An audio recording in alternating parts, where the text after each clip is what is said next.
It feels so weird. I'm in drive apparently. Woo, here we go. The boost button. Oh, hello. Woo. Okay. Hello everyone and welcome back to the channel, where today you join me with another BMW very kindly given to me by Inchcape Chelmsford BMW. So I'll start off by saying, obviously this is an EV and my experience with EVs is very minimal. So today has been quite a steep learning curve with all, not the car itself, but everything related that people don't think about behind buying an EV. And I'll get onto that later in the video.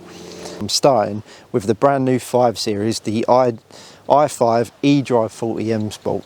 Now, base price for an i5, so £74,105. I don't know where they always get that £105 from, makes me laugh. A few extras on it. It's got the technology pack and the comfort pack.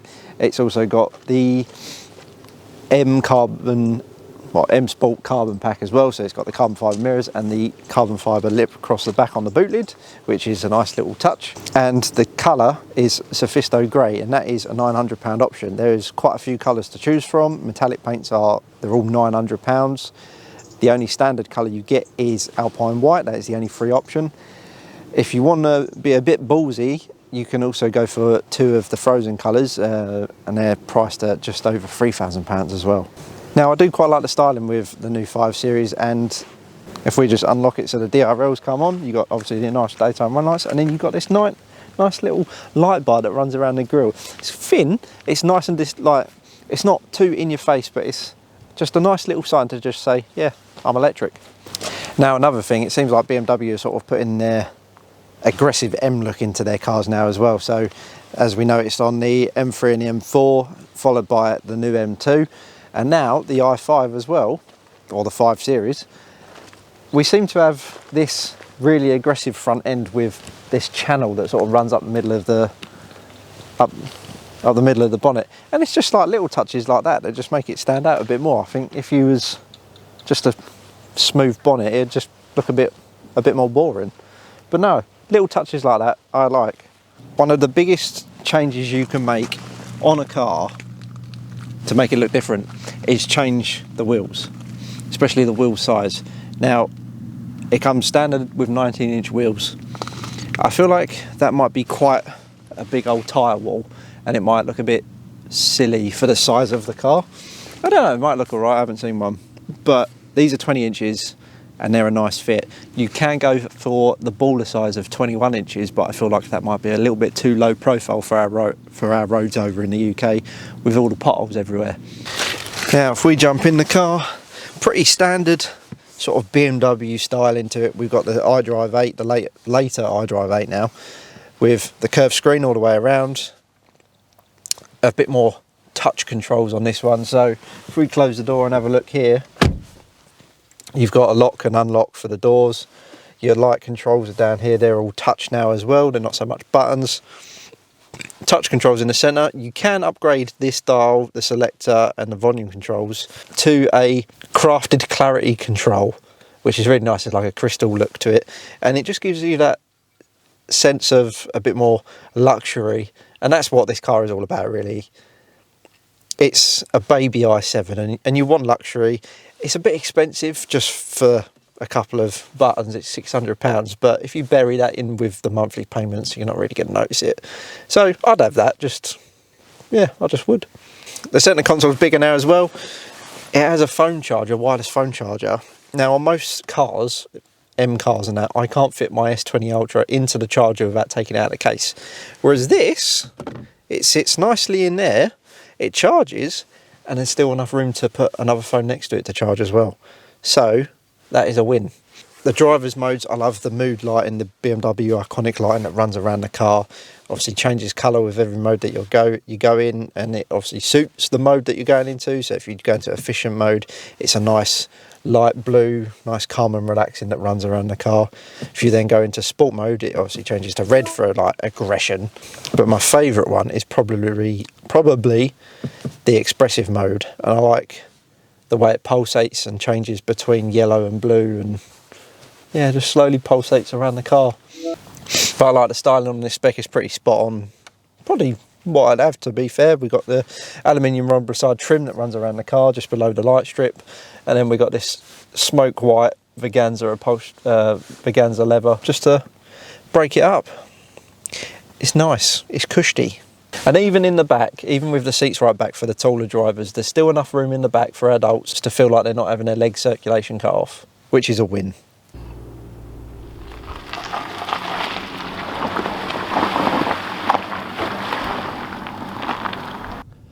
So if you want to know the performance figures, bearing in mind that the car weighs 2.2 tonnes without people in it, because obviously EV battery weight and all that, it's a bit of a lump. It's still got 340 horsepower, and that's going to be instant as well, because it's an electric motor driven, so it's instant torque, and it goes pretty well. I mean, we'll just flick the little boost button here and just straight away you can feel it kick in a bit more. You go, whoa!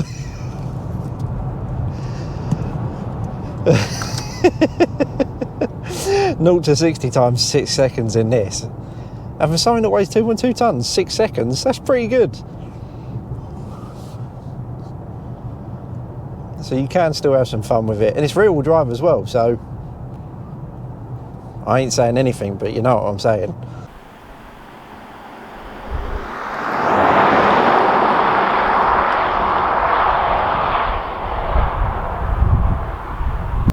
But no, in all seriousness though, this car is all about the EV mileage you can do on it and how practical they are.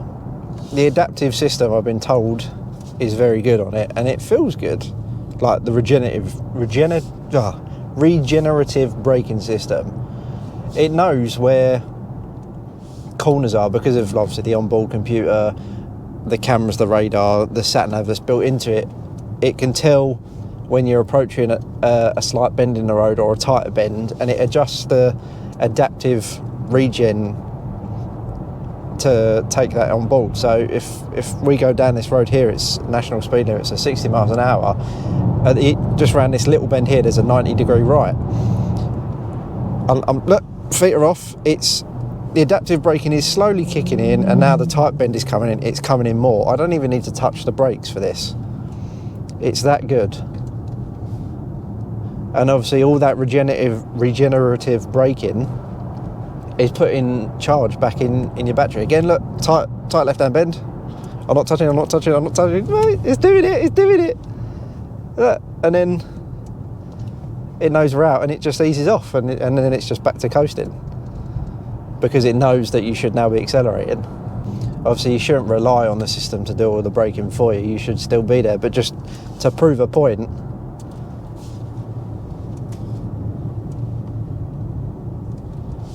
and it feels nice and smooth on the roads and through the bends as well. I mean, it is a big, luxurious car at the end of the day. It should be nice and comfortable and nice and smooth to drive. And then with all that regenerative braking as well, you can play the eco game of how many miles can you do and what's the highest sort of figures you can get. And unless obviously you don't care about that, you can just put your foot down and go for it and use the charge flat out. So we've got the onboard range prediction, and what that shows is a little car on the screen, your current driving style range, the minimum range of what the battery has got in it, and the maximum range of what it thinks you could achieve. So currently is 115 miles. It's saying if I drove like a nutter and the least economical way possible, I'll get 65 miles of range out of what's left. If I drive sensibly and economically, I could potentially get up to 135 miles on top of that. So the difference is quite big. Yeah, there is so much technology involved with just the batteries alone. Like someone was explaining it to me earlier, and it's a bit too much to all take in one go. I've got bits of it, and I think if I've got it right and I've got the gist of it. So the reason all the companies and manufacturers now say from 0% charge up to 80% is half an hour, 45 minutes or whatever, not 100% is because when the battery gets to 80%, it starts leveling out the cells and trickling down the charge, essentially, I think, to try and make it more efficient. So even if you use a 300 kilowatt charger or 150 kilowatt charger, once the battery gets to 80%, it won't be charging at that rate. It will be slowing down, preparing itself, basically. That's why that 80% is so quick. And then there's other things. So the onboard system, if you're on a longer journey, because obviously that is the biggest thing with EV, it's the range anxiety. Yes, 300 miles, but I can't just pop into a petrol station and 30 seconds, fill up the tank and I'm gone again. No, you got to sit there for half an hour, charge. But outside of London, if you start going to urban areas, chargers can be few and far between. So you have to plan ahead, you plan your journey. And the onboard system on this, you put in your journey and where you're going, and it knows where a lot of chargers are. So it will give you the most efficient route, chargers along that route, how long you have to sort of stay at that route for the most efficient time, the minimum time. So 100% charge when you leave home. You drive in 150 miles and it will say, stop in this service station, we'll charge the car up to 58%, it will select a predetermined amount. So you're not sitting there waiting for a full 100% charge when it's unnecessary. It will give you what you need, plus a little bit, for then you to complete your journey or get you to the next charge.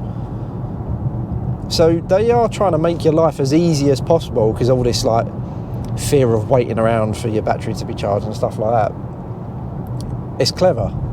I never knew there was like so much into it. So I feel like starting on the i5 is probably a very good car to start on. But then obviously you just need to look at your personal circumstances when you're considering buying an EV, whether it's actually practical for you, whether your commutes are long or short, but also having a charger installed at home. It's going to be a standard 7 kilowatt charger, most likely, which in that case it will take 8.5 hours from 0 to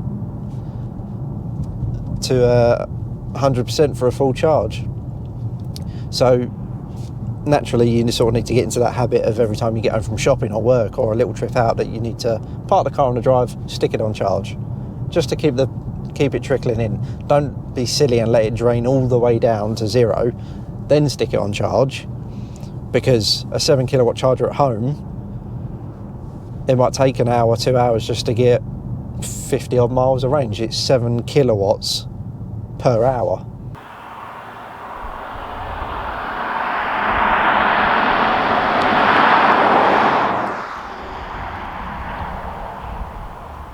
There's a lot more to think about with EVs than I actually originally anticipated, because talking with Simon at BMW, he's actually opened my eyes to, it's not just a simple case of, yeah, I'd like to swap to the EV side and do my bit for the environment and all that spiel. You actually need to really think about where you are personally with your life, your current living situations and stuff, because there's like all these like government grants for chargers to be installed at your house if they're a standard installation, but a standard installation means you've basically got a driveway down the side of your house and a pod point charger can be easily fitted to your wall, and it's a standard cable run. If you've got a longer drive or your car's parked further away and the cable needs to be extended, it's no longer standard. If you live in a flat, you can't really get access, you can't bolt a pod point onto the side of the flat. Maybe new builds have a section for electric cars in the communal parking area, maybe. It all comes down to whether you can actually make it work for yourself. It's actually a lot to think about. It's not so much the actual, where am I going to charge my car when I'm out and about, because we see charge points coming up everywhere now. Like you go to Tesco's normally have 4 or 6 of them if it's a superstore. Charge up while you're doing the shop, not an issue. But if it's more of your actual home life, I guess, and whether you're doing long commutes every day, because obviously A standard charger at home is a standard 7 kilowatt. I think maybe you can go up to 10 kilowatts, or if I remember this rightly, if you're on a new build estate where three phase has been wired into the estate, you can up to a 22 kilowatt charger, but then you have to spec the 22 kilowatt package onto your BMW when you're having a build. I can't remember what it's called. It's like advanced charging or something like that, I think. But which then obviously reduces your charge time quite dramatically, I guess, because I think a standard 7 kilowatt charger on this car at home is about 9 hours to charge, which obviously that's why most people leave their car on charge overnight through the night, because it's cheaper tariffs, so it's cheaper to charge. And I think on a full charge it's about £20 at home, £18 at home. At a grid serve garage it's more like £27 to £30, depending on which charger you use, kind of thing. Yeah, there's so much to sort of look into the background of EVs. It's fairly simple once you start getting your head around it, and I guess it becomes second nature to a point. As soon as you get home from work or shopping or wherever you've been for the day, you just pop the car on the drive and plug it in. Just waiting for a McLaren MP4-12C to move out of the way. That is the only engine noise I'm hearing today.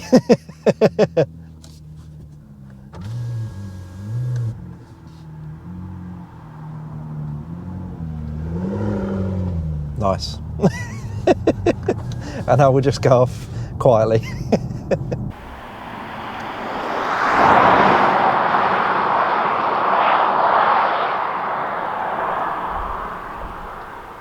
Now the artificial noise you can have put in is quite funny actually.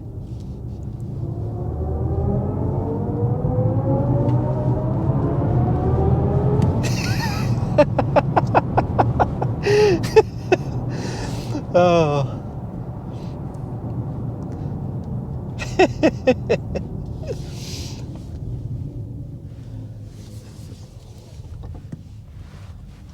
I'm not entirely sure what noise that is meant to be. It's like a mixture of road noise. It says chassis, so it could just be like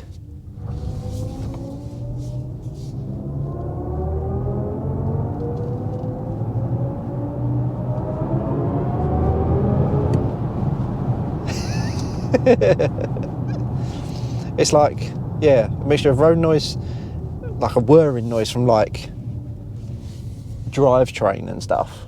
It's a bit funny actually, but it's, yeah, I don't know if I get bored of it, because it is quite, keep me entertained a bit, but I feel like that entertainment might knock down the efficiency a bit, because I'll be on the throttle playing with it. It actually soaks up these little side roads pretty well, but the only downside to that is that I'm using up a bit of the old battery.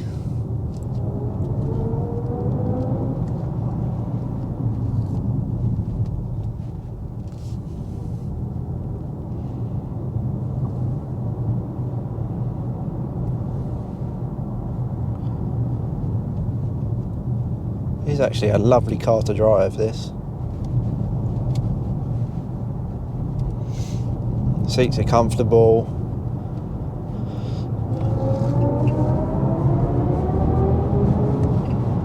I feel like the word waft is probably good for EVs in a car of this size. It just wafts along. Alright, let's give it some through this nice little country road bit.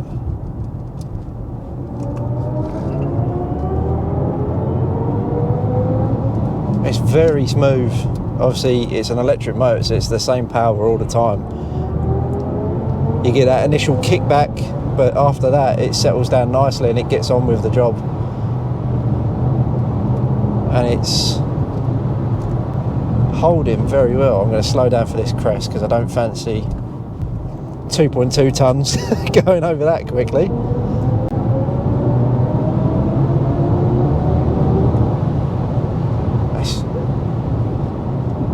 It's quick, but it's nice.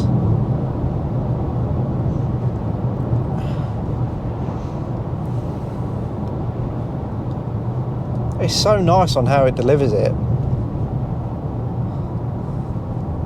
And the range has just dropped right down on the battery. Yes, you have 89 miles left, but we're now predicting you are doing 50.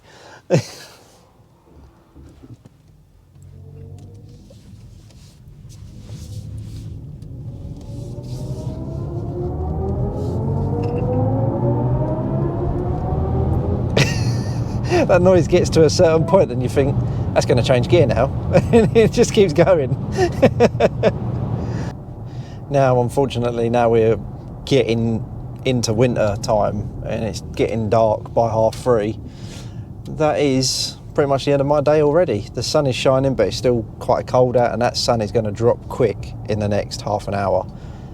So it is in time to enjoy the last 100 miles of charge, the next 45 minutes to go back and hand the keys back and put the car back on charge at the dealership, I guess. But it's been quite an enjoyable day actually. It's definitely opened my eyes to EVs a bit more, and I'm really liking the new sort of 5 Series design and the technology that's in it. So maybe, don't know if it'll be this side of Christmas, but in the not near future, maybe we'll get hold of a standard 5 Series petrol or diesel and sort of compare to, be a good comparison to see really. But let us know what you think down below, and I will see you on the next one very soon. Thanks for watching. See you later.